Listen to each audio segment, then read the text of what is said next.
لأمريكا راکشان الدور پلانا سروک جو بایدن یا خرشکرنه بردوامه. بایدن لکنفرانسا گلاسکو دا خوازا لیبورنی دکه لسر وکشین امریکا جر کفتنا پاریس یا کشو هوایی. پشتی 2 سالان شاهین هالوین جارک دن و دیگرن باجار نیویورکی.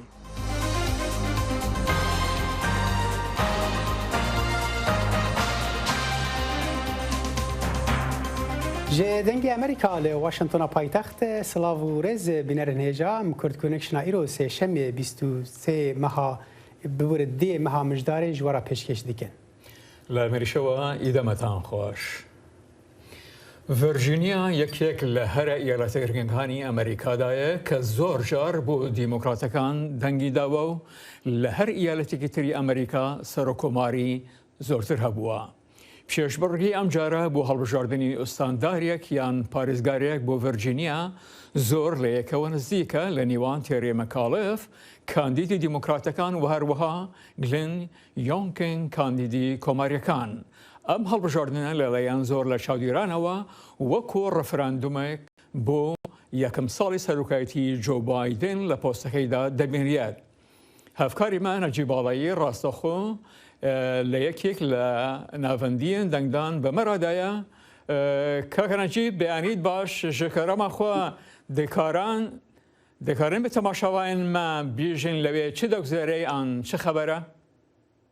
بله جانی ڕۆژ باش بوتە بۆ تەماشاوانên کورد کنێکشنێ و دەنگی ئەمریکا لەوێ دەرێ وەک دەزانی ناوەندێکە بچووک یا باژارێ لۆرتنەیە لە ڤەرجینیا الوی ناونده سپیدی وروک دبینن جیهون ها کایتین دنگی خوددن و دچنوه الوی ناونده من پرسکرج برپرس ناونده دبیجه نزدیکی 3000 دنگ در و الوی ناونده دنگی خوددن وقت دزانی جی لسرانسری ورجینیا ایرو روژک گرنگه جبو سیاست امریکا ورجینیا نزدیکی 8 میلیون و 500,000 رونجوان نوی هنه جوانا 5 میلیون و 900,000 کسان مافی دنگدانه هیا دنگدان یا ایالت دا یا هلبجارتنا پارێزگر و جێگیری و سەردوزگەرێن گشتی و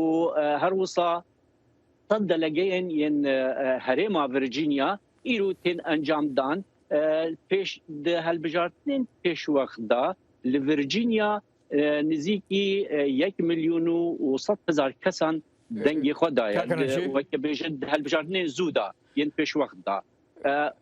کاکە نەجیب توازانیمە لە سەردەمی پەتای کۆرۆنادا دەژیان ئێستاکە بوو دەنگدەری یارەتی ڤەرجینیا چ بابەتێک زۆر لایەن گرنگە ئایا کێشەی ئابووریە بارودۆخی ژیان تەندروستی خوێندن یاخود کێشە کۆمەڵایەتی و سیڤیلەکان جانی وقت دزانی کو بو دنگدر امریکی دو آلین وی هند ام دکاریم بیشین دنگدر دموکرات و دنگدر کوماری هر دنگدر کی جوان هند تشتان گرینگ دبینن لید تشت هری گرینگ بو همی دنگدرین امریکا بگشتی و ورجینیا به تایبتی ای سال نه مثلا دبستان آیا مثلا منهج و رباز و روشا دبستان و خواندکار آیا هر وصا مثلا تاکس گرینگه جبو دنگدر امریکی بگرینگی لتاکس دنیرن کانه کیش پارتی و تاکس آوان کیم بکه یان پروسک دزدایش بو دانا تاکسی وقت دزانی جی کو پرانیا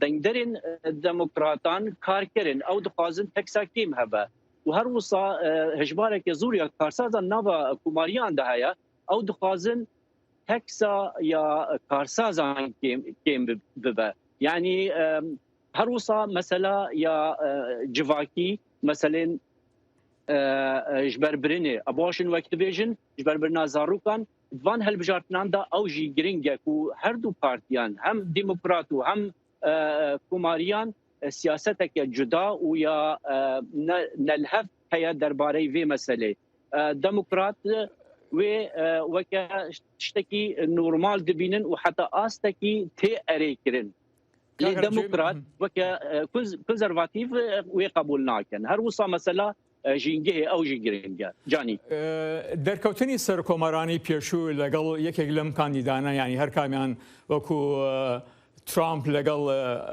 کۆماری دەرچوو بایدن و ئۆباما لەگەڵ هێن دەرچەوتن لەگەڵ کۆماریە دیموکراتەکانە چ کاریگەریگی هەیە؟ بەێ جانی وەک دەزانی و تایبەت دیموکراتان هەر ji serok Obama bigire serok Biden bigire û serokê berê Obama bigire û cêgira serok Kamala Harris bigire hemûyan hêza xwe xistiye ser wê yekê ku kandîdê wan mekalif derkeve bû ji bo parêzgar ji bo hakimê wîlayeta ya Virginia her wisa Youngkin ku kesekî nêzîkî Trump tê dîtin ئەو ژی سەرۆکاتیە یا berê ya Amerîka ku Donald Trump bû ew jî piştevanîdaya ya Youngkin her du partî di hevbirînek di helbirînek gelek bihêz dane di pêşbirkiyê gelek bihêz dane û her yekî bikare Virginia dest bixe. هەڤکاری مانە ژواڵایی لە یەکێک لە پنکەکانی دەنگدان لە یەرەتی ڤرجینیا زۆر سپاس.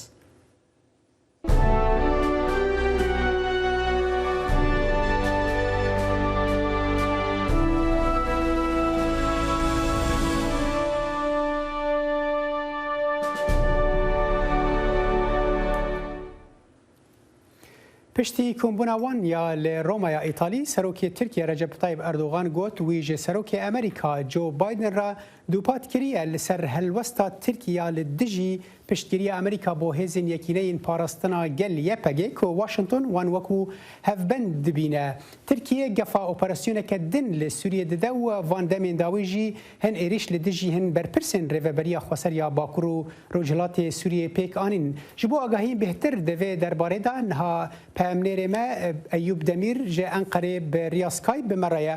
Dem baş Eyûb çavdêriya kombûna Erdogan û Biden gelekî dihate kirin piştî kombûnê medya Tirkiye behsa çi dike roja îro? Dem başkek salih ana rastî medya Tirkiye ev hevdîtin dijiyekî gelek giring da didît. Berî hevdîtinê jî ji xwe divî walî da gelek dihate nivîsin jî lê wexta ku li Romayê ev hevdîtin çêbû Komarên Tirkiye Recep Tayyip Erdoğan amacê kir ku ev hevdîtin baş derbestiye ji vî şundatir wê hin tişt bigorin. Di nav medya Tirkiye da jî em dikarin du beşa da binirxînin viya ji bo ku medya ana niyê ku nêzî hikûmetê ye vê hevdîtinê ciyekî asteka zor giring da dibîne û ser vî herî zêde disekine. Lê di aliyê din da jî medya yani hinekî opozisyonê ku dengê opozisyonê derdixîne pêş ew jî vê hevdîtinê hiç bi awayekî erênî nabînin ew dibêjin ku yani di vê hevdîtinê da hiç tiştek ji bo Tirkiye derneketiye. Lê rastî eva piştî ku Erdoğan vegeriya Tirkiye medya ew da jî medît ku opozisyon yani medya desthilatiyê da jî medît ku yani êdî hêdî hin rehme jî hene. Mesela Mehmet Barlas yek kesekî ku di medya desthilatiyê da dinivîsîne carna jî wek kesekî aqilmendî wê derê dibêje ku ev hevdîtinê da tiştek derneket. Başa Eyûb em dizanin ku gelek mijar van hevdîtina Biden û em bibêjin Erdogan da bûn ji wan wekû nimûne mijara êrîşa ku em bibêjin Tirkiye plan dike êrîşa operasyoneke dine leşkerî li Bakur Rojhilatê Sûriyê pêk bîne di van hemî mijaran da yanî opozisyon li gel li dijî desthilatê ye li dijî nerîna Erdoganê yan di hinekan da li gel wî ye. Opozisyon divî walî da dudiliye ji bo ku çend roj berê jî ji xwe tezkere derket li vê derê tezkera leşkerî ku bikaribe derkeve derî sinor ji xwe CHP'ye dengê nada dîsa HDP dengê nada bû. Mesela ev ittifaka millet da bes yek partiye ew jî partiya baş gotbû belê em dibêjin ku bila ev tezkere derkeve. Li rastî hikûmet divî warî da amace dike ku pêwîstiya Tirkiye bi operasyona heye ji bo ku em hem bêjin li aliyê em bêjin Iraqê di aliyê din da jî Bakurê Sûriyê da gelek operasyona jî berdewam dikin. Dibêjin ku ev tezkere giring e lazim e em bi vî şeklî derxîne pêş. Lê di aliyê din da jî van rojan da سەرۆکۆمارên Tirkiye Recep Tayyip Erdoğan dema vegeriya Tirkiye di balefirê da jî wiha gotibû heke pêwîstî bi operasyonê hebe em ê Bakurê Sûriyê da operasyonekê jî çê bikin. Ana ev babet li Tirkiye jî tê gotûbêjkirin lê opozisyon dibêje ku Armanca destelatiyê ew e ku di warê em bêjin hilbijardinê da êdî dengê wî kêm bûye dixwaze bi tiştê wiha an jî operasyona hin tiştan derxîne pêş û nakokiyan çê bike û ser bikeve rehne di vî warî da jî di ser destelatiyê heye ev li ser asta siyaset û opozisyonê û wek bêjin layîngerên dewletê em dizanin ku Tirkiye berê sê operasyonên leşkerî li Bakur Rojhilatê Sûriyê pêk ayîne em bibêjin Mertala Furatê di 2016 da Şaxê Zeytûnê di 2018 da û Kaniya Aştiyê di 2019 da operasyoneke çarem eger bibe xelkê Tirkiye behsa çi dike yani divê derbarê de eger operasyonek bibe qezenc berê çi bûn wê di a çaran da çi be Kek sal rastî xelkê Tirkiye ana em dikarin bêjin ku bûye du beş yek beş destilatiye diparêze beşa din jî opozisyonê diparêze wexta beşa em bêjin destilatiye temaşe dikî rastî mijara gel ana aboriye ne pêwîstiyek bi operasyonê dibêjin lê dîsa opozisyon jî yani layinê wî jî tevahî bi vî şeklî temaşe dike yani em dikarin bêjin ku mijara Tirkiye'de ya esasî operasyonek an jî bi çek êrîşek şiklekler nakeve hemû kes nêrîna wan li ser aboriya Tirkiye ana diçe ji bo wî jî opozisyon vî alî da dibêje ku destelatî ana xetiniye nikare ser bikeve ji bo wî jî behsa operasyona dike ev jî çareseriyê ji bo Tirkiye çê nake Eyûb yani em dizanin ku serokê Tirkiye Recep Tayyip Erdoğan gotibû êdî me sebir nemaye li hinek herêman û hinek behsa operasyoneke sînordarkirî dikin li aliyê Til Rifetê li aliyê em bibêjin Rojavayê Çemê Firatê ku rêveberiya Xweser hebûnek heye lê ne û hebûna berbiçav û Amerîkî li wê derênînin divê derbarê de û piştî em bêjin kombûna Erdoğan û Biden de ev hest li nava kolana Tirkiye çawa ye gelo ew sebra Erdoğana ku nemayî roja îro bi vê kombûneyê hinekî hat Piştî vê kombûnî rastî li Romayê jî Erdoğan ragihandibû ku pêwîstî hebe em ê operasyonê çê bikin lê di mijara Tirkiye da em dikarin bêjin ku rastî operasyonek dernakeve pêş dîsa pisporên siyasî hene em bêjin yê ku servan tiştan ew dikin ew dibêjin ku heke operasyonek bê çêkirin lazim e ku destûr ji Amerîkayê bêgirtin dîsa Rusya li Sûriye heye yani heke geyrî vanatê operasyonekê çê bikî berî vîya jî hin operasyon hatibûn çêkirin çareserî derê neketibû ji bo wî jî yani pisporên siyasî wasta ku behsa vana dikin dibêjin ku Tirkiye lazim e ku bi xwe haydar be berê hin tişt çêkirin çareserî nebû pêwîstî heke nebe an jî ew nebe tiştê wiha gere çê nebe lê rastî em dikarin bêjin ku gelê Tirkiye ana di nav fikarê de ye heke operasyonek çêbe em dizanin ku aboriya Tirkiye dikeve bin tengesiya ana rewşa Tirkiye xirabe û tevahî em dikarin bêjin Eyûb Demîr pemnêrê me tij Enqereyê me rabûyî gelek spas berçeva سەرۆک جۆ بایدن لەم هەفتەیەدا لە گلاسکۆ گەورەترین شاری اسکۆتلەندایە بۆ کۆبوونەوەی لۆتکەیی کەشوبا لە کاتێکدا لە ئەمریکا دیموکراتەکان هەوڵدەدەن لە یەکلاکردنەوەی ڕێکەوتنامەیەک لەبارەی پرۆژە خەرجکردنێکی هەرگەورە. سەرۆک جۆ بایدن لەوانەیە لە کۆبوونەوە لۆتکەیەکەدا لە گلاسکۆ لە ڕێبەرانی جیهان داوا بکات ڕێوشوێنی تون بگرنە بەر بۆ بەرەنگاربوونەوەی گۆڕانی کەشوبا.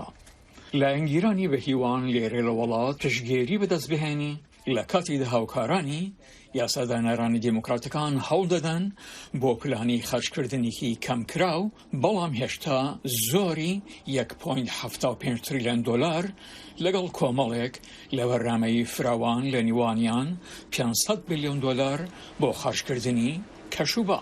ئەوەی ئێستا لە بەردەماندایە لە تکەنانێک نییە بەڵکو خوانێکە لە سیاسەتێکی باش یاسایەکی نوێیە بۆ خێزانەکان بۆ چاودێری تەندروستی و کەش و هەوا کە بە دڵنیاییەوە لە تەمەنی مندا بینیومانە و دەبێتە دەستکەوتێکی نائاسایی کە زوو بتوانین بیگەینە سەرمێزی سەرۆک.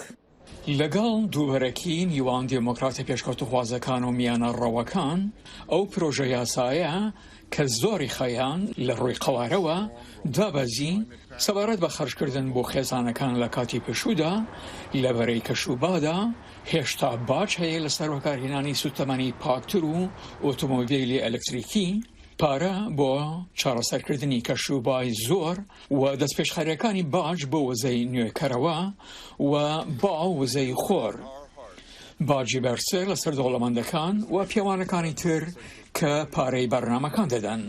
بەڵام هاوڵاتیان ڕەنگە ماندوو بن لەو دانوستاندنانە کە چەندین مانگی خایان.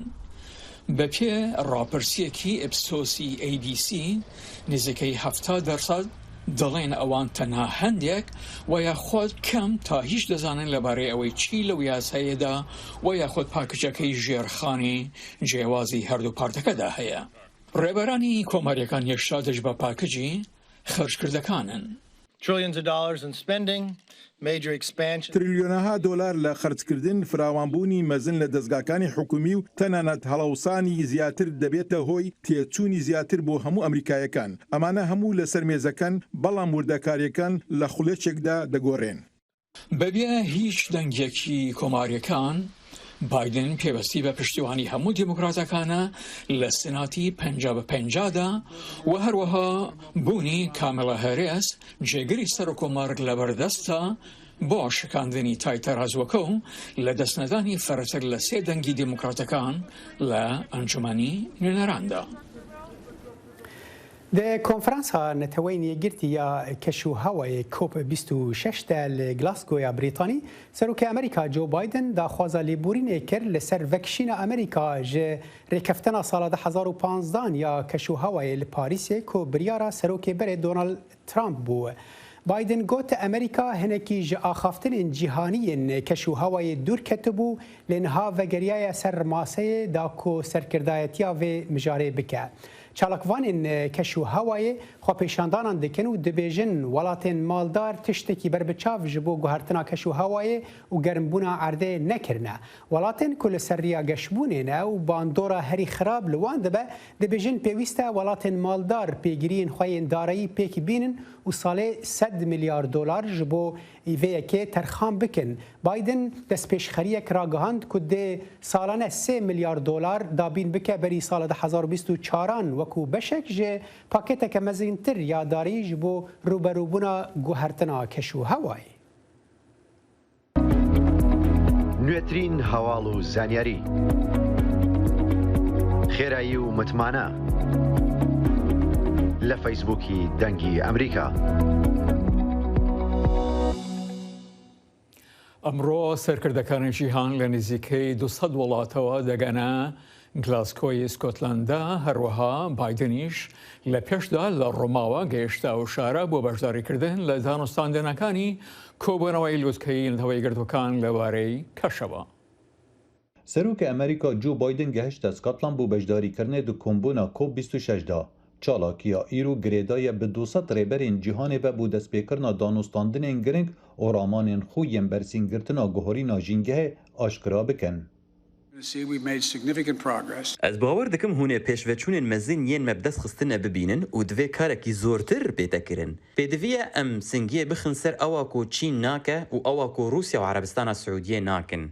Kombûna bilinda salane taybetmendiyeka xwe divê salê de heye. Şareza dibêjin demhat û pêdiviye netewên yekgertî kareka lezgîn bo rêgiriyê li karasatan bikit. Ez dizanim ecendeya danûstandinên me wek wê qet nebûye. Lê ez bawerim sîstema cîhanî şiyanên bicihkirinê heye û divê bicih bibe. Armanca konferansa du heftiyan gehiştine birêkeftineka nivîskî li ser çawayetiya kêmkirina belavbûna gazê. Ewa ji komarî derkevit û berhevkirina diravî bo vê yekê. Divêt em pêşveçûna li vêrê li Glasgow bikin.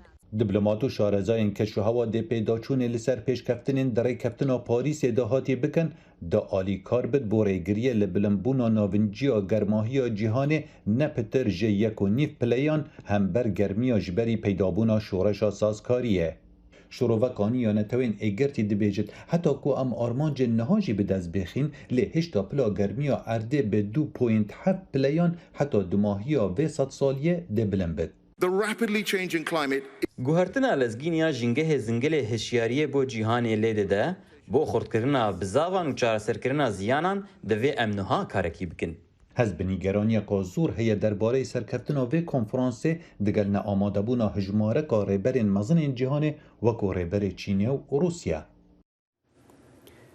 Berî konferansa COP26 serkirdeyên Grupa 20 kombûnên xwe yên du rojan li İtalya bi dawî anîn ku guhertina keşûhewayê û vîrusa koronayê di serê lîsteya mijaran de bûn.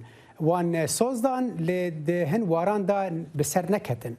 Raporta Patsy Widakuswara bêhtir ronî dide ser vê yekê. ڕێبەرانی گروپی جیبیز وەک نەریتێکی ڕۆمی بۆ بەختێکی باشتر دراوێک هەڵدەدەنە ناو فاونتێنی ترێڤیەوە. بەختێکی باشتر بۆ چارەسەرکردنی کێشە جیهانیەکان لەوانە هەڕەشەکانی گۆڕانی کەشوهەوا. ئێمە لەگەڵ بژارەیەکی سادەدا ڕوبەڕووین، یان دەتوانین ئێستا شتێک بکەین یان دواتر پەشیمان ببینەوە. گروپی 20 کە پێک هاتووە لە 20 وڵاتی زلهێزی ئابووری جیهان سەرچاوەی بڵاوبوونەوەی سێ چارەکی گازە ناسازەکانی ژینگەن لە جیهاندا. گروپی 20 ڕۆژی دووشەمە لە گلاسکۆ هاوڕابوون لەسەر کاری مانادار و کاریگەر بۆ سنوودارکردنی گەرمبوونی زەوی بۆ 1.9 پلەی سەدی و بەڵێنیاندا کۆتایی بە دابینکردنی پارە بۆ خەڵوز بهێنن لە دەرەوەی وڵات، بەڵام نەیانتوانی بەڵێنێک بدەن بۆ کۆتایی هێنان بە بەرهەمهێنانی خەڵوز لە ناوخۆدا. ڕێبەرانی جیهان بەگشتی بە درێژای کار نەیانتوانیوە ئەو کارە بکەن. ئێمە توانیمانە پێشکەوین و توانیمانە سەری چەماوەکە بەرەو دوو پلە بچەمێنینەوە، بەڵام پێویستە خێراتر بجوڵێن. بۆ گەیشتن بە ئامانجی 1.9 پلەی سەدی دەبێت تا ساڵی 2030 بڵاوبوونەوەی گازە ناسازەکان کەم ببێتەوە بۆ نیوە و تا ساڵی 2050 بگاتە خاڵی سفر. بەڵام ئەو وڵاتانەی کە گەورەترین سەرچاوەی گازە پیسکەرەکانی ژینگەن لە جیهاندا نەیانتوانی پەیمانێکی نوێ لەو بارەیەوە پێشکەش بکەن و ئەمەش بووە هۆی ڕەخنەی سەرۆک جۆ بایدن. نەتەنها رووسیا بەڵکو چین لە بنەڕەتدا هیچ بەڵێن و پەیمانێکیان نەدا بۆ بەرەگادبوونەوەی گۆڕانی کەشوهەوا، هەر بۆیەش هۆکارێک هەیە بۆ ئەوەی خەڵک لەم بابەتە بێهیوا بن. چالاکوانانی کەشوهەوا دەڵێن گومانمان هەیە لە باڵێن و پەیمانەکانی سەرکردەکانی جیهان. من هیچ هیوایەکم بۆ شتانی کە ڕێبەرانی G20 دەیکەن نییە. ئەوان کە کۆ دەبنەوە تەنیا قسەی بێبانا دەکەن. لە پەرابێزی کونفرانسەکەدا سەرۆک جۆ بایدن کۆبوونەوەیەکی بۆ چارەسەرکردنی قەیرانی جیهانی دابینکردنی پێداویستیەکان ئەنجامدا. چین بە شێوەیەکی بەرچاو ئامادە نەبوو لە کۆبوونەوەکاندا بایدن ئەماژەی بە پشتبەستنی جیهانی بە کاڵای چینی کرد و داوای فرەچەشنی زەنجیرەی دابینکردنەکانی کرد. ئەمە بۆ ئەوەی ئێمە پێشت بە هیچ سەرچاوەیەکی تاک نەبەستین کە لەوانەیە ببێتە هۆی شکستمان. هەروەها بایدن و سەرۆکی کۆمسیۆنی ئۆروپا ئۆرسۆلا ڤۆندەرلاین ڕێکەوتن لەسەر کۆتایی هێنان بە ناکۆکیەکان لەسەر گۆمڕۆکی پۆڵا و ئاڵومینیۆم. ئەمە دەست پێشخەریەکی تری سەرەکی بوو بۆ بەرنامەنوێیەکانی داهاتوومان لەگەڵ وڵاتە یەکگرتووەکاندا. لەم یانەی ئاڵۆزیەکاندا هەروەها بایدن لەگەڵ ڕەجەب تایب ئۆردۆغان سەرۆکی تورکیا کە دەیهەوێت فڕۆکەی شەڕکەری F-16 ئەمریکی بکڕێ کۆبوویەوە و ئەمەش دوای ئەوەوە دێکە واشنگتۆن ئەنکەرەی بەهۆی کڕینی سیستمی بەرگری ئاسمانی لە رووسیا لە بەرنامەی فڕۆکەی F-35 دەرکرد و کۆنگرس گوتی ئەنکەرە لە جیاتی ئەوەی هاوپەیمانێکی ناتۆبێ وەک دوژمنێک ڕەفتار دەکا. زۆربەی ڕێبەرانی جیبیز بەردەوام دەبن لە گلاسکۆی سکۆتلند بۆ بەشداریکردن لە کونفرانسێکی فراوانتەری کەشوهەوای نەتەوە یەکگرتووەکاندا. پشتی ڕاوەستانە دو ساڵان بە سەدەما بەلاڤوونا ڤیرۆسا کۆرۆنایە شاهی و ڕێڤەچوونên هالۆوین ڤەگەریان باژارê نیویۆرکê ku ئیسال بە حەزاران کەس bi ماسک و جلوبەرگên xwe yên tabe tevlê bûn. Pemnêrê me li Newyorkê raportek amade kiriye. Li Newyorkê piştî du salan careke din Newyorkiyan meşe Halloweenê li taxa Manhattanê bi beşdariya hezaran kesî ra li dar xistin. Halloween her sal sûyekê çiriya pêşîn bi awayeke girseyî tê pîrozkirin. Yên ku tev li şahiya Halloweenê dibin, teqez maskeyek an jî kostûmek li xwe dikin. Her çiqas hin kostûm mirovan bitirsinin jî hin ji wan jî dikenînin. Carekî din hatina me ya vir tiştekî gelek xweş e. Navê koma min pîrozandin e. Em di vê meşede koma serekene. Armanca me pîrozkirin û evlekirina her kesî ye. Em mirovan pê evle dikin ku bila tu pirskirek dernekeve. Vekî ku tê zanîn Halloween tarî ye li em pêşiya tarî digirin. دمشیدا هر کس به کوستوم خو را حز دکه کو جه هر کسی جداتر و بالکش به لپرتر مروف کوستومین خو جه کاراکترین فیلم نافدار هلدبجرن.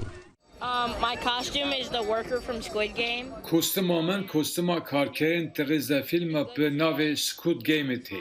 از ایرو گله که خوشم جبر کو مشه هلوونی و هوای هلوونی پر باشه. پیروزباهی هلووینا نیویورکی او خواست نافدار بویه کو گله کشی جوالات دن تینه باجار نیویورکی. دا کو بکار بن بشتاری مشه ببن. از گله که خوشم لور از بیونس پر حز دکم. یک جی اف سالا یکم کو از لباجر نیویورکی هالووینی پیروز دکم. از حوالی من جی برزیلیایی تین پیروزباهی که پر کلجانیه. ریتان کجی یک شوان کسانه کو جبو شاهی هلووینی جی برزیلیای هاتیه باجار نیویورکی. و به کلجانی بحث کوستیما خود که. از هری پوتر پر حز دکم و به کوستوم هری پوتر هاتنا من یا مشه جبو من به همپا و فانتاستیکه. دیروک هلووینی دیگیشه هزاران سال بری. بستای هلووینی که سدان سالن بویه که من شوپیه که جواکی مروف هم ترسا خودش کینن و هم جی مرین خود ببیرتینن. لیرو هلووین بیه سدا مال خواکرنا کوستومین جه رنگ خو خملاندن شاهی و کیف خوشیه. سینام تونشتمیر دنگی امریکا نیویورک. کاغذار هاو دزانیت هالووین خود درخستنا هلا زارکو بیره تا گورا کسانی جلوبرگی جورا و جور لبرکن ام جورا روجا لسران سرجیان کمو پیش دیکن بەڵام لە مەکسیک بە ڕۆژی مردووەکان ناسراوە مردووەکان ینی تشتێکی باڵکێشەژی ینی ئەو کارانینا ئەو جلوبەرگێن ترسدار بڕاستی هەنێک کەس جلوبەرگال خۆتکە مەری جوان دەترسێ و ئەو بەری چەند ڕۆژان دیسا هەفکارێ مەسینان راپۆرتێک لەسەر ئەو کوندرێ میرانی سەر ئەم جەمە دەبێژن کوندرێ قش کارانی باخچەیەک تەفدا بەوەی خەمڵاند بوو ڕاستیژی شتێکی باڵکێشە لە ئەمریکا بە باوەکی بەرفرەتر هەروەکو سینانژی گوتی دەبێ نەژ بۆنەیەکە دیرۆکیە کو ئەو بێ بە ساڵان بەرێ بووە شتێکی جڤاکی ویدی کۆمبوونا خەلکی لەسەر هەف تایبەتیش بۆ زارۆکانژی من جارێکی ساڵی 76 بەجلی کوردیەوە و کڵاوێکی مەکسیکی هاڵەوینم کرد. بەێ بینەر هێژا لەڤەر کورد کۆنکشن بەداوی هاتە تاجارە بێ سلاڤێن ڕەڤین دۆسکی و خالت فەتاح لە کۆنتترۆلێ و لەڤەر لە ستۆدیۆ جانی دیلان و من ساڵ هەدەمی جەرج بۆوە هەر شاد و بەختەوەەر بن. بمێنە خۆش.